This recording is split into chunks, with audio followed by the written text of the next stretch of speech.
Hey everyone, welcome to our panel of superhero privacy operations professionals.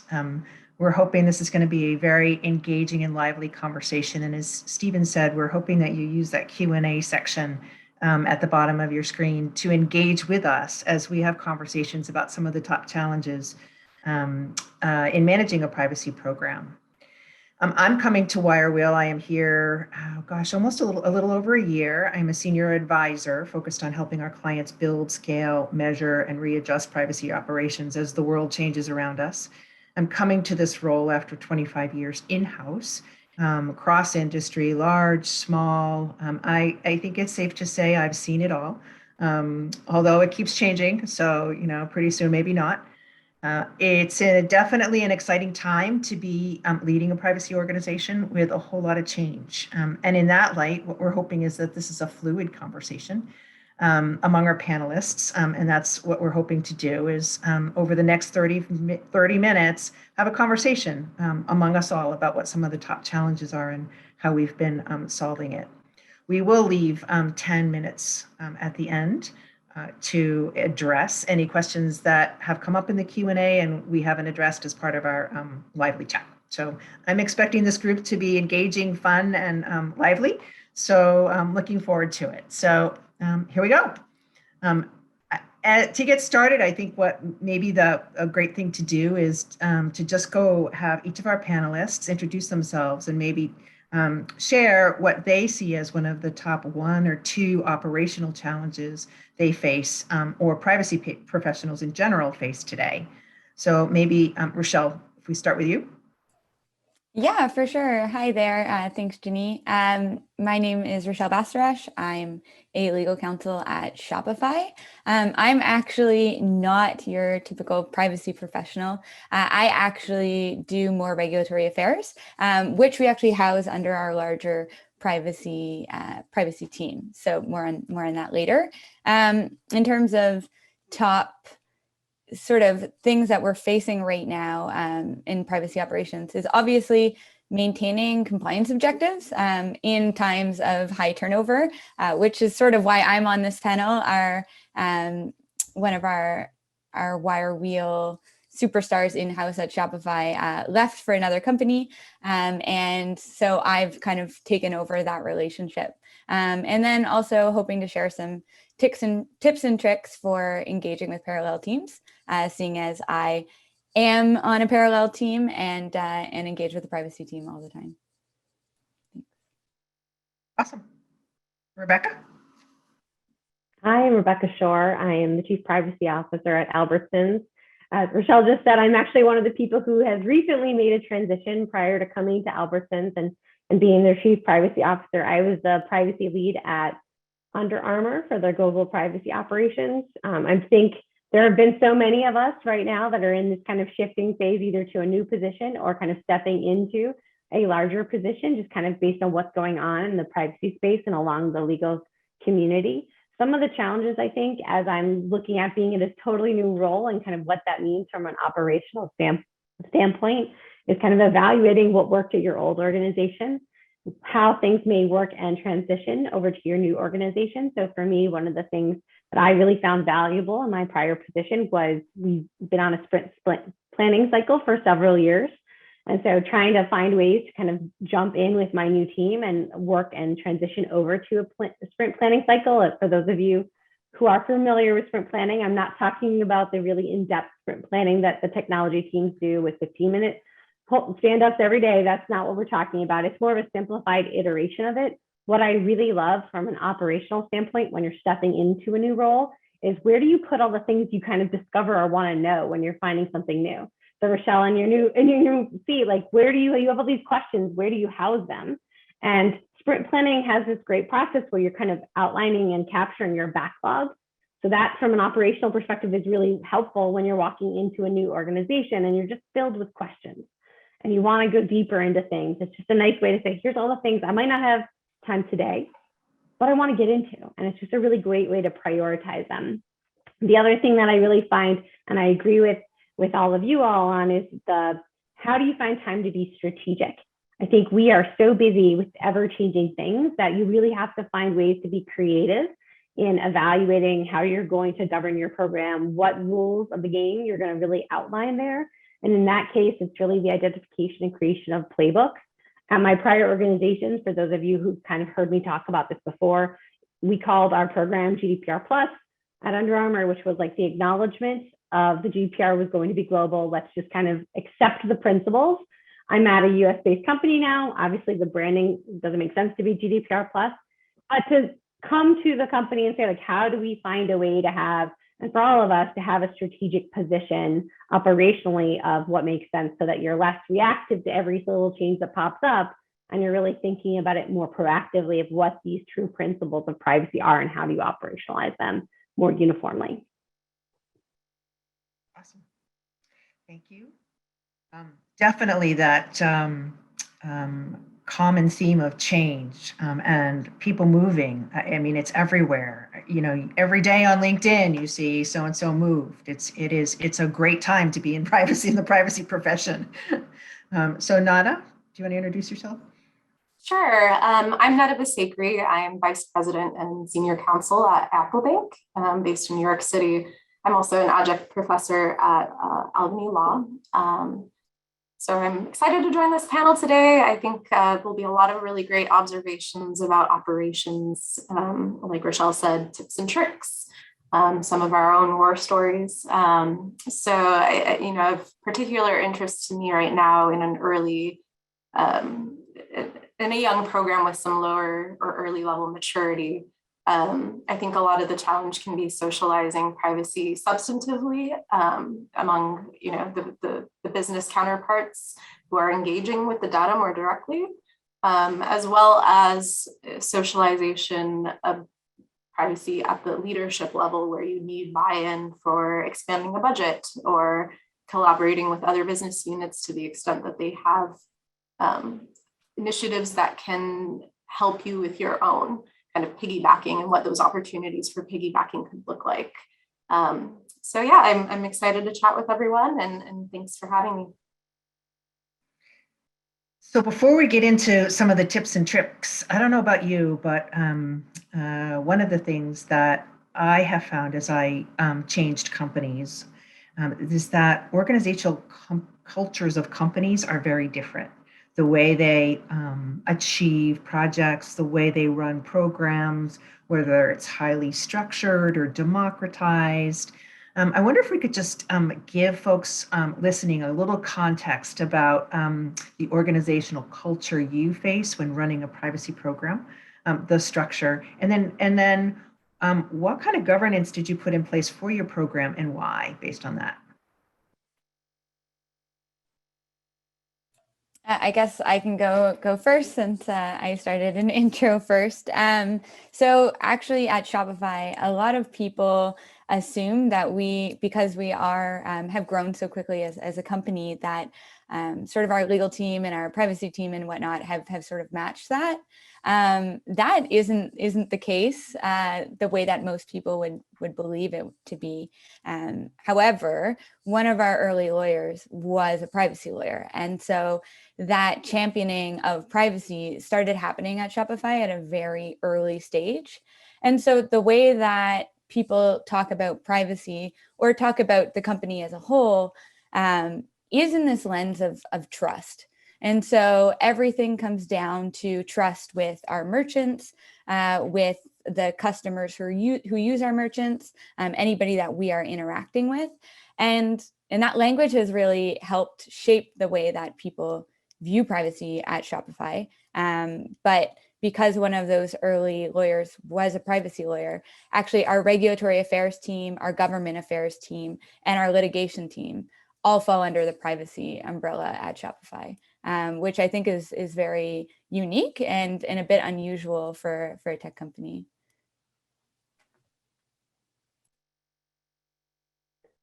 Nada, do you want to jump in, Rebecca? Sure, yeah. So, at our organization, the privacy function sits within legal. I report up to the general counsel here at the bank. I know for a lot of organizations, you can see different arrangements in how a privacy office is situated. In a prior role, our privacy office was neither under legal nor under information security, which is a common place for legal to be situated. By design, I think the intent in that scenario is to create autonomy and a presence separate from those two functions. So it's interesting to see the strategy that organizations take. There's rationales for all of these models and why they sit under certain umbrellas. So, in terms of governance, our policymaking, our governance, or rather our committee involvement, et cetera, includes privacy to the extent that we are operating as SMEs. So our committees across the bank have SME representation with privacy. We have a standalone privacy policy, whereas previously privacy commitments or obligations were kind of spread out across policies in different areas. So, part of the process in building out this program has been creating a bit of an identity and a bit of a presence, albeit not as autonomous as, the example I gave earlier, where it neither fell under legal nor InfoSec, but an identity nonetheless. So that's kind of how our function operates here at the bank. So it's really interesting that you say that, Nada. I think my prior experience throughout my career is I have sat in risk management, which I actually really liked. I don't currently sit in risk management, but I've been on the legal team. I've had privacy embedded within cybersecurity. So it's been various places that I've seen it fit. Right now at Albertsons, I'm within digital technology and innovation, which is part of the legal team, which my boss reports into the general counsel. I like the tie-in with innovation and technology. It certainly fits really nicely. But again, I'm relatively new and I've been in various places throughout the organization. What I have found really successful, regardless of where I've been. So when I was in risk management, I had my legal partner that I was hand in hand, side by side with everything that I did. When I was within legal, I had my cybersecurity team that I was hand in hand with everything that I did. So it was really about the partnership. I don't feel like how I reported in necessarily impacted the value that I provided to the organization. I think it was the partnerships that I was able to create throughout my tenure. It's obviously, I'm new to my new company, so I can say I'm growing it, and it's part of the interesting operational challenge that I certainly have for myself, is because I'm new and we have a team, but it's myself, I'm new to the organization, but I have found the partnership has been just as important as the placement within the organization, and then the top down of this is a priority. And Rochelle, I love that you said that trust is what you lead with, because it's definitely where I come from an operational standpoint. Is I feel like when people talk about compliance, they turn off. And even though there's a part of this is compliance, it is more impactful when we talk about it in that trust space. So I think along with where you sit, how you message is equally important for the success of your program. Yeah, and just to kind of jump in there, that idea of compliance, like the joke in tech obviously is compliance is this dirty word, and you don't want to be the one to bring up compliance because it's seen as sort of the nemesis of innovation. And so how can we ensure that, these principles are being taken into account, but in a way that feels inviting rather than, trying to close off innovation. And I like what you said, Rebecca, about, the partnership being more important than the organizational structure. I absolutely agree. I think, having privacy advocates in your organization, they can come from unexpected places as well. And so I think to the extent that you have a network of folks in your organization that you can go to, or that you can collaborate with on initiatives or find opportunities to share budget, allocations, et cetera. I think that you're totally right that partnerships are more important.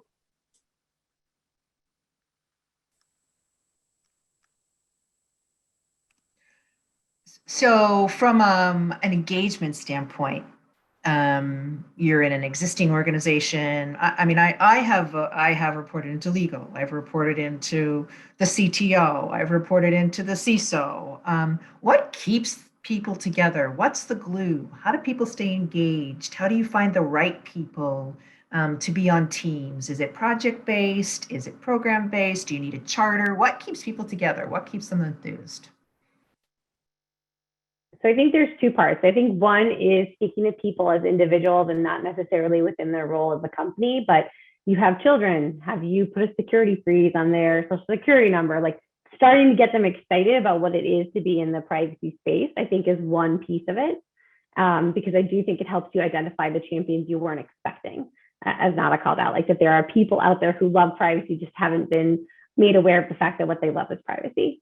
And so you finding those people within technology in the right place and bringing them together is part of it, but also sparking that love for an area of law they just didn't realize they had, and really making them aware of how exciting and fun. I mean, we're all privacy people. I'll admit I'm a privacy nerd, that if this is actually fun and interesting and that you get to advocate on behalf of a customer in a way that you didn't expect to necessarily, that like you're not just putting out technology, but you're also really advocating for their experience and how they feel about something. And the trust, as Rochelle pointed out, is such a large layer of it. So as you're bringing people together, I think it's equally on who the right person is and how you gather them, but also finding the people who are, as Nada pointed out, like secretly they love privacy, they just don't know to call it data privacy. Yeah, that's actually an interesting. Well, so a little bit of context. We had a little bit of a practice panel a few days ago, and Nada, Rebecca, and Ginny were telling me that I was actually, in fact, a privacy nerd, but I had never identified as such before. And one of the things that is interesting about that rhetoric is, you know, when I graduated from law school in 2017, I'm quite new. I'm not, old guard, but even when I was in law school, we weren't really talking about privacy the way that we have after, say, the 2016 election and everything that came to play after that. And so I do think that narrative and telling the story really filters into sort of what makes people excited about privacy. It's you're on this new rocket ship that didn't exist before, and it wasn't an area that that people knew about and still sort of don't. And so it's this invitation to become a bit of a pioneer in an area that is going to become a lot more exciting. And people love buying into that. That's the sort of stuff that does get people excited. So that at Shopify is something that that narrative happens every day, and it works. So yeah, I think, the piece about creating an understanding of privacy and beginning from a place where each individual has their own privacy considerations, that humanization or that individualization makes it much more approachable when you're thinking about a customer base or a population that your organization serves, whatever that population may be. So I think, to the extent that trainings and events and communications, newsletters, et cetera, are part of your program, always kind of tying in that personal nod keeps people engaged so that they know it's relevant and it's not just a compliance activity. I think also, another way to kind of keep folks, together, glued together, is really figuring out what the aligned interests are. So, I think we've seen more recently as privacy professionals that some organizations are really using their privacy strategy and their privacy practices as a market differentiator. And so, that's of interest to your marketing folks. That's of interest to other stakeholders in the organization. There's other considerations like that where you can find folks, the unknown privacy advocates who have other reasons than what you would have expected for wanting to align with you on a particular initiative or on a particular strategy.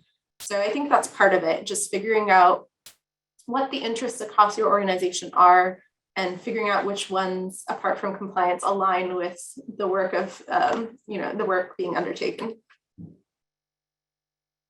So what are some of the fun things, examples? Give the folks on some tips, some examples, some things you have done. And I can tell you, probably from my career, the thing I did that was the most fun was I had just integrated an international operation through an acquisition into a very large company that was very US centric until that point. And so privacy meant so many different things that the US company didn't understand.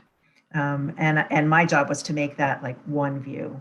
I did a kind of a series of monthly video clips where privacy was in multiple languages, and folks from other countries were talking about privacy, what privacy meant in their country, and why the culture around it was different.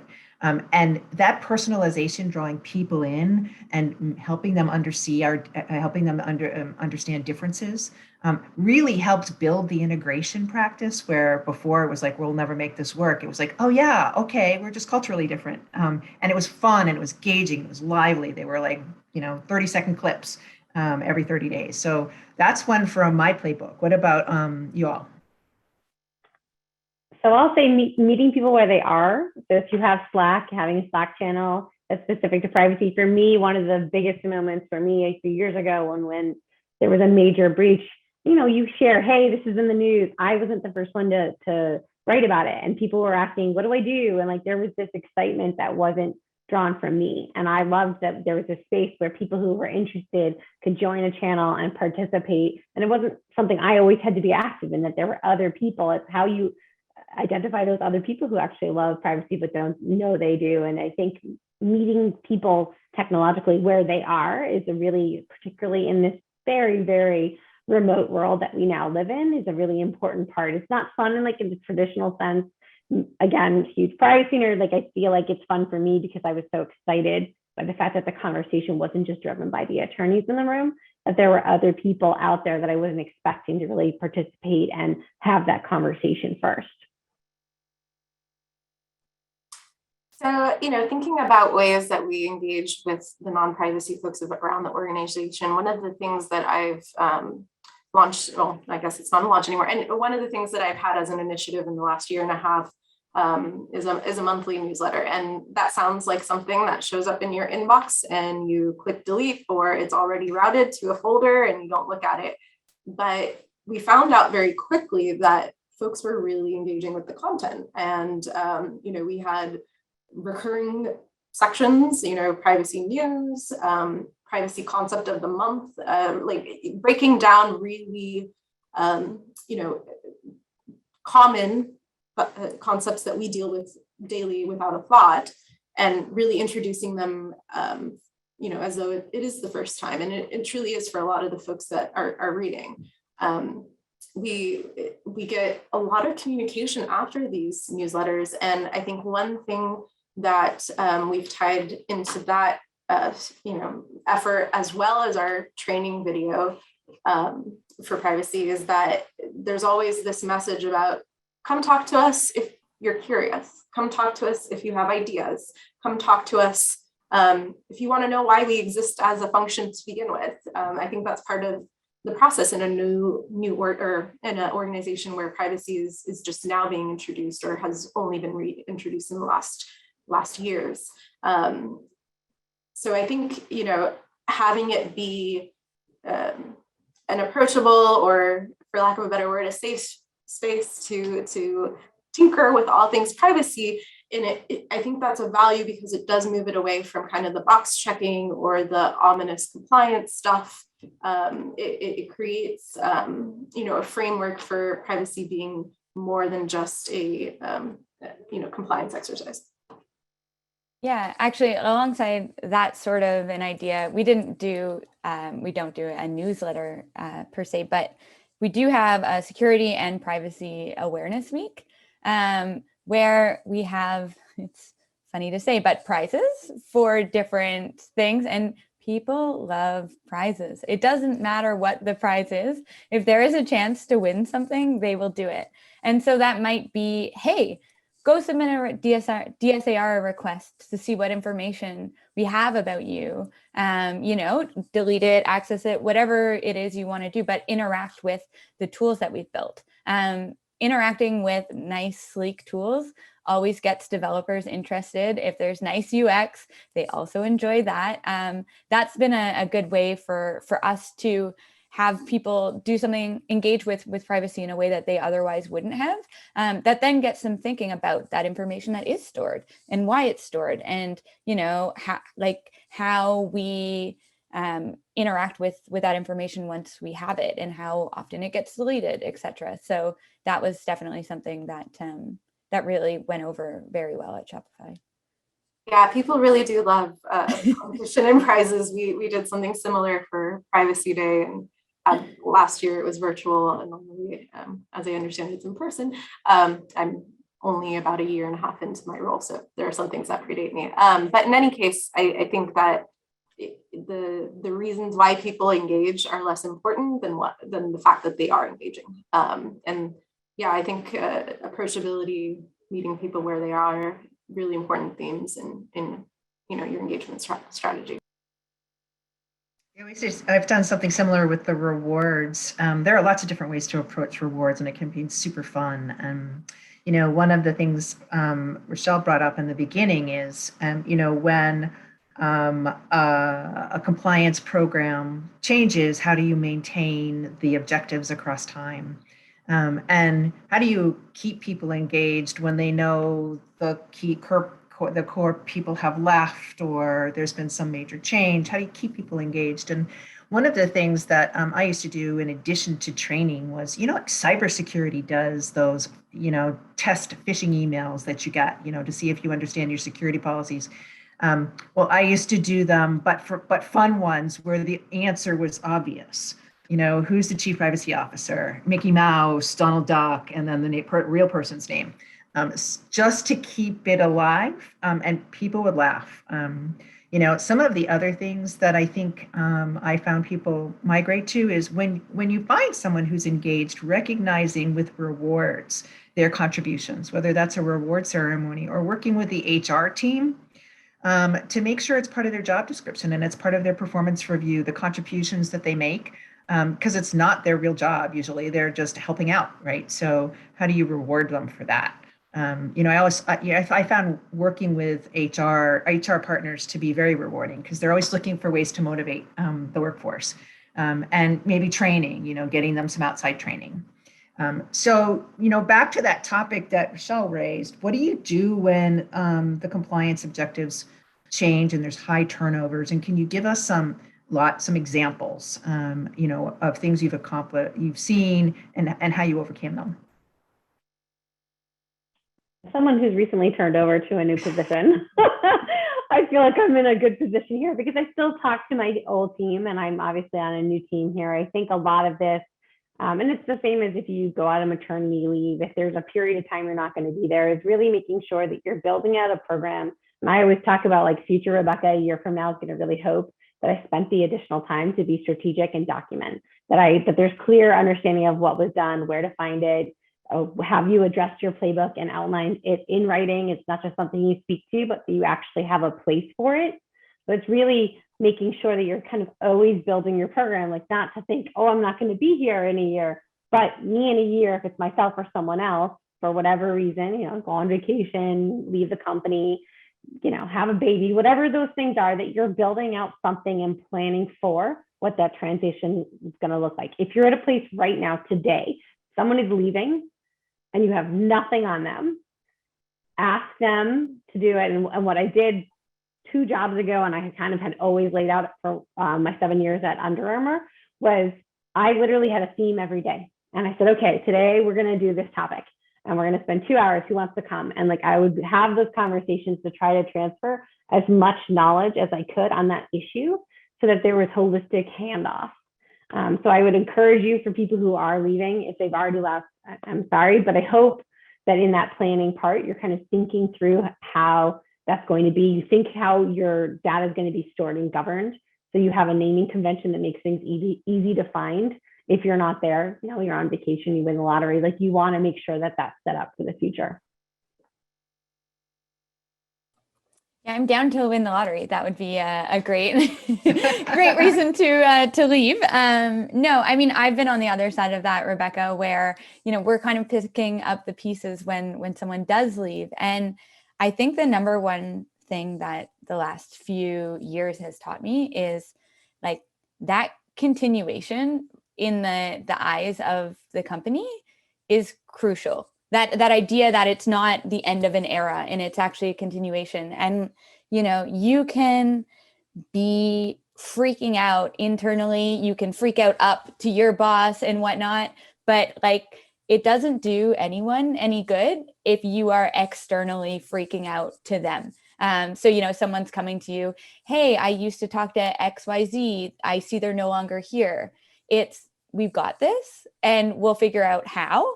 Not, oh shit, like, what do we do now? That's just not going to be helpful. So the real trick that we've learned is just thank you. And any more context you would like to provide on this? Great. Yeah, we'll get back to you and work on it. And then internally on your team, you're going, anybody, like who knows what's going on here, but just don't let them see that. So this question is really timely for me. Last week, my boss, who was our CPO here at the bank, moved on to a new role, and we were a two-person privacy function for the bank. So I'm in the midst of all of that, in the thick of it. I will say one thing that has made it manageable so far, and it's only been a week, but even looking forward, what I'm sure will make it manageable was that the strategy was clear, and my boss and I previously had been really involved hand in hand in a lot of the initiatives that our function managed. And so in our own work, we weren't very siloed. We had visibility both ways. So when I inherited, the balance of the program portfolio, it wasn't foreign to me. I had that enough engagement and involvement beforehand where I understood the context. So I think, obviously, if you have a bigger team, it works better, but avoiding silos so that people remain informed and have that visibility on an ongoing basis will set you up for more success when somebody does leave. So yeah, I'm fortunate that I had that with my boss, and I miss her lots, but I do have a bit of a path forward now, right? Yeah. And I would say, like, not to put another pitch in for sprint planning, but like another benefit there is when you close something out, you're actually writing out the summary of what happened. So like you close out your card, you said, here's the things I did, here's the next step. Like there's a piece that if you were to walk away, if I was to leave tomorrow and someone wanted to understand my project or the thing I worked on, they could search and say, oh, they've worked on it. It's been whatever, 2 years, whatever that thing is. And here's where it landed. Like that's another helpful piece, because you might not necessarily, it might not govern your advice forward, but at least you understand the context for which the decision was made. So we've covered some general topics about managing a compliance program and managing through change. We have a question coming up in the Q&A that's getting into more of the day-to-day, the weeds of being a privacy person. We talked a little bit about this during our planning session, and it's how do you work with the parallel organizations, data governance, and how does your role intersect with data governance on a day-to-day basis? Maybe you could talk a little bit about what works, what doesn't, and where those intersections are.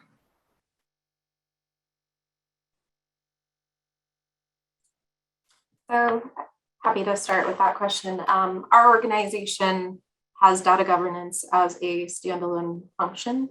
Well, not standalone, it is within our risk group, but it is a unit that focuses solely on that. We also have an InfoSec team and an IT team, as most organizations too.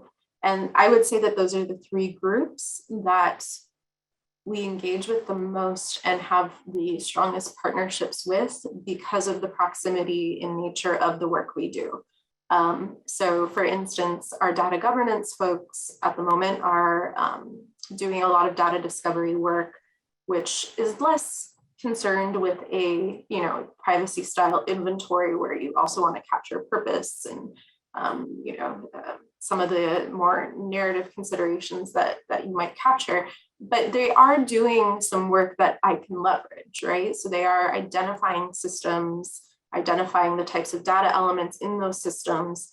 When I want to be inventorying, that's part of, the business process representation. You want to be able to illustrate and describe the systems data is flowing through, among other parts of the business process. And so they are a partner, or will be when that time comes, when their data discovery piece is complete. So I think, some of those intersections create opportunity for piggybacking or, not reinventing the wheel. I think that's at least for our organization, that's probably where we intersect the most. So Rebecca, I believe in the past, you used an assessment process to do some really deep data inventory and data classification and data flow mapping. Tell me how that worked, and did you engage with data governance in that, or was that just something that you did in unique to the privacy world that you were in? So it's an interesting question. I think at the time in particular, we're talking about data mapping pre-GDPR. So I think the world just looked very different then than it does now. What tools exist? I think at the time, Virginia, we talked about this. I worked at a company where we were one of Viral's early participants and users, and I think it was a very new space to begin with. So we didn't necessarily have the broader organizational establishment for it because we were working towards GDPR. I think as you mature and you kind of move past that 2018, now CCPA exists and we're in kind of a different landscape across the globe, it makes sense to have more formalized structure behind data governance, information governance, the structure between, I'm in alignment like at my prior position, and I'm working on establishing all of that in my new role as well. I talk to the information security team, the cybersecurity team daily. I still text with my CISO, my old CISO, I'm going to be honest. That was just kind of part of the nature of what it is to establish a program and have good governance and understanding, but using the tools and technology to kind of enhance your program to build out your understanding of what exists in that place. But certainly when we first started this journey in my prior role in 2017, 2018, it was just a different, from a technology standpoint, not from a privacy program standpoint, it was just a different landscape of what this looked like and how you leveraged tools and built things out than I think it is today, leading into 2022. I think technology and the leveraging of it from an assessment standpoint, from a data mapping standpoint, like that's just standard now. It wasn't standard. I mean, shoot, last year, I think I even received from a company an Excel document of, hey, can you fill out our assessment? And to me, I was like, wow, I can't believe we're still using Excel. But I get it though. I get it because when you're in stage one of your program, you're not ready. You're not ready necessarily to jump into a technology and be in that place. But as you mature, jumping into a technology and getting that support really is critical to advancing yourself, getting the analytics, moving faster. Anything is better, honestly, than the old school way of doing it in Word because you can communicate more directly and make changes. That comes with program maturity, and that takes time. And what can you describe the line between data governance and data privacy? That data piece is, what is the difference in the role and responsibilities, if anything? So, I mean, there's a distinction. I mean, I think that there's being a stakeholder in the conversation and recognizing that for data governance and that broader piece, there's the technology piece, there's the business objective piece. It's not merely just the data privacy piece. I'm not, Rochelle, I'd be interested in your take as well on that distinction. Yeah, I totally agree. I think, there's overlap, but they're still distinct. I know data governance as a function in our organization, they are very much concerned with quality of data, usability of data, how the existing data is structured so that business units have the access and usability that they need for whatever applications they're using on their teams. So sure, security, privacy, those are of interest to folks on the data governance team, but some of their focus areas are not identical. And I think that's kind of what distinguishes a data governance team from a privacy or even security function. It's a different lens and a different objective. So one of my tips and tricks is that a lot of times the data governance team will have a data classification scheme And having a conversation early on as that scheme is being created can so advance a privacy program, particularly if you're including use classifications, things that are included in your privacy policy, not just is this sensitive data, things that enables the automation of a privacy program. If your data governance team can classify what's actually in your privacy policy, not just the data type or that's the data type, but its uses. That tends to really advance automation of a privacy program. Rochelle, do you have anything additional here on the topic of data governance? It's actually just what you said there is actually really, really funny to me, the data classification scheme, because we were trying to automate some of our productions to information subpoenas and whatnot. And some of that automation involved like a little bit of PII. Obviously, the government is subpoenaing.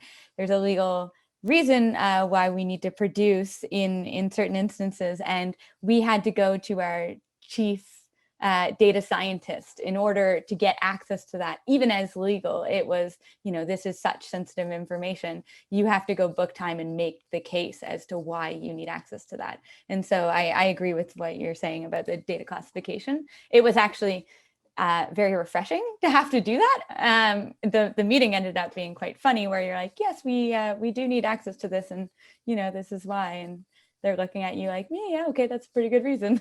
But obviously they don't have those conversations very often because no one is touching that data. So. Yeah, it also comes up in like DSAR when you're doing a data classification. Is this data in scope for a DSAR? Yes, no, right? Being able to tag data in a data governance scheme that way helps when you get to go do a DSAR. So there's lots of opportunity in the data governance world, but sometimes you do end up with this is my job, this is not my job. And we talked about this a little bit in the planning session. What have you done in terms of sort of socializing the benefits of working together? And have you come across anything that, particularly with data governance, that seems to work well, or information security or legal? What works well? I think there's a lot of efficiencies in having a process for assessment with cybersecurity rather than separate assessment processes. They might go deeper, they might do additional things in their space in cyber, but there's a lot of synergy and there are a lot of the same questions that are being asked. So rather than having duplication of questions, like having one way to ask the common questions, I think is a really important mechanism, and it allows for efficiencies. The vendor and the business, I think, very much appreciate that they're not being asked the same question. We're kind of all back office support functions. It's frustrating when they have to constantly go back and forth and saying, I already answered this. Well, you did, but not for us. And so like finding ways to have synergies and work hand in hand to kind of come together and speak with one voice and ask questions together that are common. So I think, maybe this is a bit obvious or intuitive, but the relationship building piece, I think, is so critical. I think the reason why it's been a value to have partnership in InfoSec and in vendor management and in data governance is that they can also do some issue spotting for you when you're not in the room. If they have an understanding of, your priorities and your strategy, when they do see things, it won't go unaddressed. And that's true beyond even those kind of ancillary functions. I think, a lot of the time spent with the business units themselves, the more customer facing business units, by one-on-one engagement, I think has resulted in a lot of folks who will G-chat me and say, hey, I think I might have a privacy consideration, but I figured I'd just ask you, pick your brain a little bit. And that wouldn't have happened absent,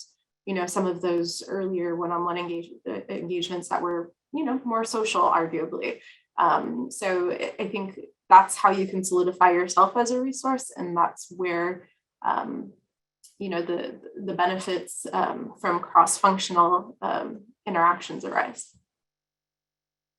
Yeah, so we have a couple of minutes left, and I know we want to put up the results of the poll. I would say in my experience, the degree to which I can integrate what I am doing with the processes that are already in place in a business unit or particularly in IT, and become sort of symbiotic with their ways of working, as opposed to layering on additional requirements. I find that that's a great way to be working together. For example, I used to do some of the technology team stand-ups, not all of them, right? But also, as Rebecca said, use the sprint and waterfall models when you're working in IT. But then, hey, when you're in product management, it's their PDLC process, right?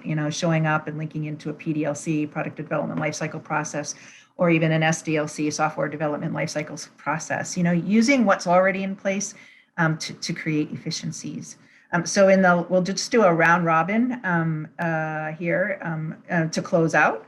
Maybe give us your top tip, when it comes to privacy operations. What do you want people to know that will most help them automate or scale or start a new privacy program that's undergoing change? So I know I've mentioned this throughout my observations today, but I think it's very easy to underestimate the value of socializing privacy and shifting or working rather to shift culture. I think there's kind of two prongs to that. There's the folks who are in the business units who you need them to have some level of awareness of, privacy concerns and privacy concepts, but there's also kind of that leadership level socialization from which you get your buy-in. And so I think when you have, to Rochelle's point, trust built into the culture at Shopify, for instance, you can take for granted that everyone has kind of the same investment in a privacy outcome, right? So I think my thought is that it can't be, we often underestimate its importance.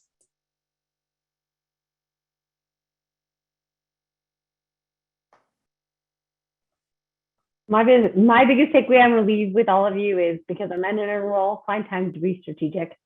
That's going to be the biggest benefit for how you move forward. It's going to allow you to identify relationships, to focus on trust, to build out your strategy and your playbook, and define who you want to be as a program and what messaging you're sending out. And then finally, I've said it a few times, but building that narrative and how having people engage with the narrative of trust rather than compliance really has worked wonders for us at Shopify. Stephen, back to you. All right, that was a very engaging session. I personally really enjoyed it. Right here at the 2:20 mark Eastern, this concludes our privacy operations best practice panel for today. Thank you so much, Virginia. I really appreciated you moderating. And then to Rebecca, Rochelle, and Nada, I know that everyone here on the panel also really appreciated hearing your thoughts and opinions. There's a lot of great tips and tricks that we talked about, a few there, and I hope a few folks were able to write those down. All right, so we will see everyone here in our next Spokes session, which is the vaccine requirements, biometrics, and the challenge of managing employee healthcare data. All right, that starts here in about 10 minutes at 2:30 Eastern. You can join from the attendee portal page. All right, thanks guys. Have a great rest of your day.